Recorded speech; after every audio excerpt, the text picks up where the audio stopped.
Hello everyone, my name is Mikel Angelo and welcome to my channel. Today we are going to go over the Taurus G2C and M&P Shield 1.0 and just doing a real quick comparison.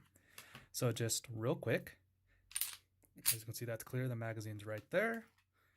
And for the shield, again, empty. So now we got that all the way quick and early. I'm not really going to run down the stats of these guns. You can go easily look those up. But essentially, what you got here is you got two guns that are technically subcompacts. One that's a double stack, one that's a single stack. One from a very reputable company. Well, they're both reputable companies, but for different reasons. One, Taurus, has been known to have quality issues, but this specific gun has a lot of good things said about it, which is why I have one. And then you also have the shield, which obviously is iconic in and of itself. From my understanding, this is still one of the best sold handguns in the United States. And just to kind of show you real quick, without their magazines, how they kind of size up. If we decide to put them like this, as you can see, the shield is considerably thinner, but again, it is also single stack. And then if you put them on their backs, right, as you can see, there is a very similar in size when it comes to height.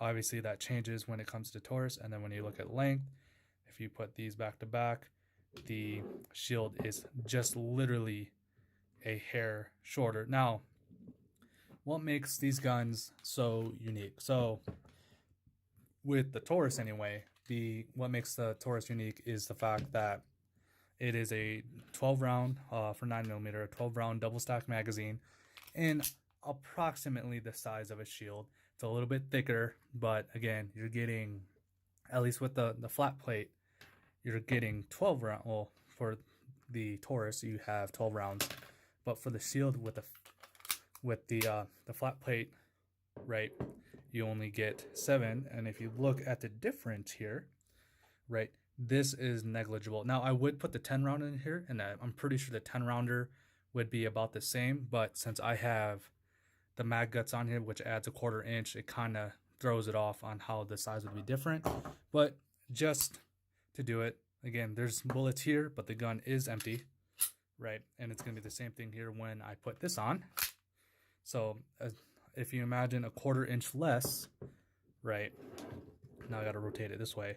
So essentially this base plate wouldn't be here and it would be flush, right? So basically what are you getting when you order a shield, and why would you order a shield over the Taurus is probably something you would ask, because just by doing that alone, you can see that if you're a person for mag capacity, the Taurus would be the superior way to go, because you get 12 rounds for basically the same size. Now, this is where the kicker is, right?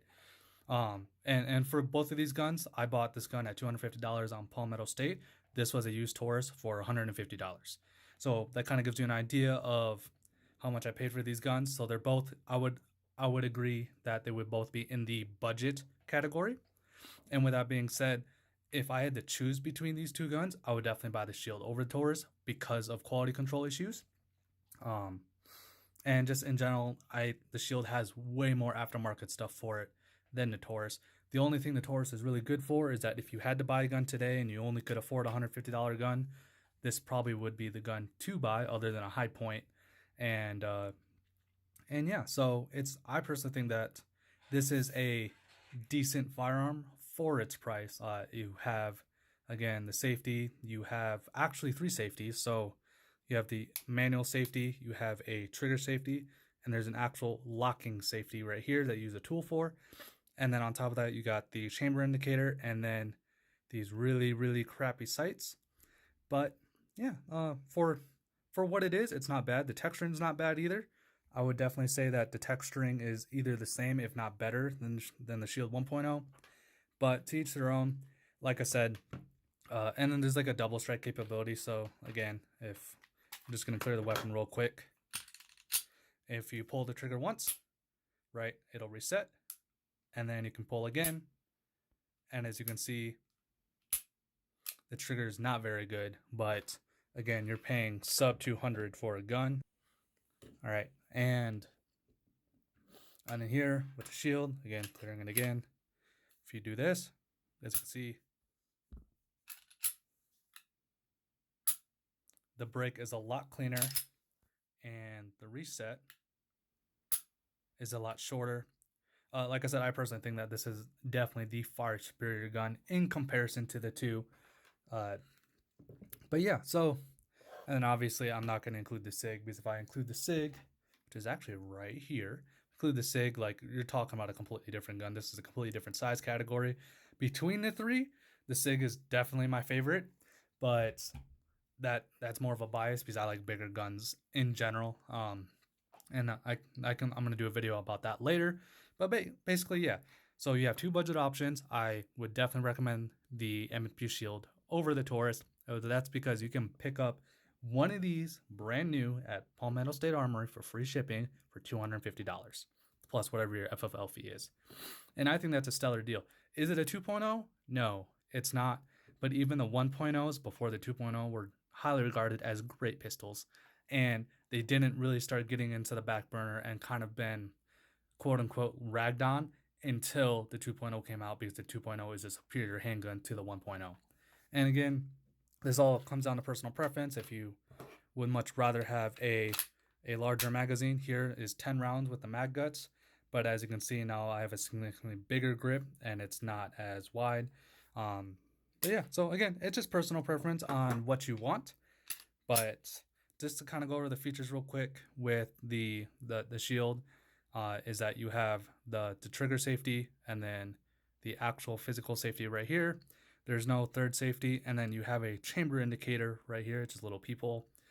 Whereas with the Taurus in and of itself, this actually raises up so you can physically feel it. So for what the Taurus is, it's a good gun. It's just the issue is that the quality control on the Taurus is terrible, and that's probably ultimately what's going to make you decide on what you're going to get. Realistically, you could probably find a used M&P Shield 1.0 for the same price that this is Taurus, and then at that point it's a no-brainer. You pick the Shield, unless the Shield's been completely beat to shit, then the Taurus might be a better option, but that's just because the previous owner mishandled the Shield more than the Shield's a bad weapon. But yeah, so that's kind of a size comparison of the Shield and of the Taurus. So you go ahead and make your decision on your next gun purchase, because that's why I would assume you'd be watching this video. The Taurus is not a bad gun. And one final note on both of these guns, I would not want to protect my life with the Taurus, but I would with the Shield because of the reliability. Yes, I put 500 rounds through that weapon and it has not malfunctioned, but again, just because it didn't malfunction at the range doesn't mean it's not going to malfunction when I actually need it. Whereas with the Shield, they've been known to not be bad. It's very like, with Shields have lemons, Tauruses are lemons is the best way I can put it. You never know what you're gonna get. But yeah, so that's kind of my comparison of the two guns. If you like this video, go ahead and hit like, subscribe if you enjoy the content, and I'll see y'all in the next one.